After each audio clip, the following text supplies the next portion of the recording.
Since its rollout, the Check In CBR app has been crucial to contact tracing.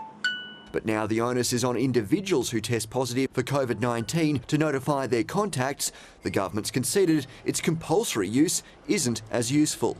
Most jurisdictions are in the same situation that the ACT is in, where they're currently requiring check-ins across a wide range of venues, but they're not really using that data at the moment to do detailed contact tracing.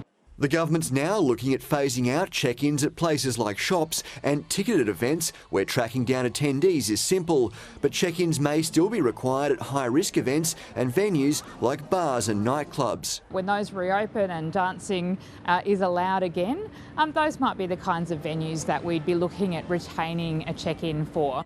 The opposition argues the app should be scrapped altogether. I think it's important that we move forward. It's a bit of a restriction for business and people are confused and it's something they can be fined for, so let's just not use the app. The government says they can't rule out a need to return to detailed contact tracing if there's further waves in the pandemic. I think that was an astonishing call from the Canberra Liberals, who clearly have not learnt from the 2 years of the pandemic that things are constantly changing. And those changes aren't limited to tracing. The Australian Technical Advisory Group on Immunisation has approved Pfizer booster shots for teenagers aged 16 to 17.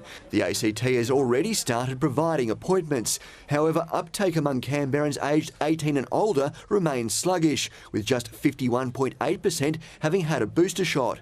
Multicultural community representatives argue it's in part due to constant changes in eligibility and dosing intervals. A lot of people were looking for 6 months and then they changed that 5 months, 4 months, and now 3 months.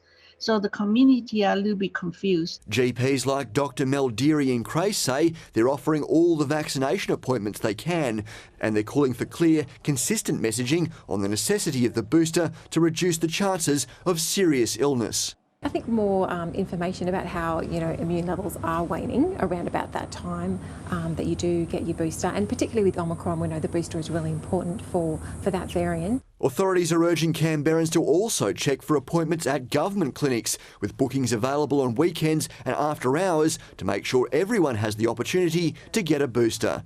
Harry Frost, ABC News, Canberra.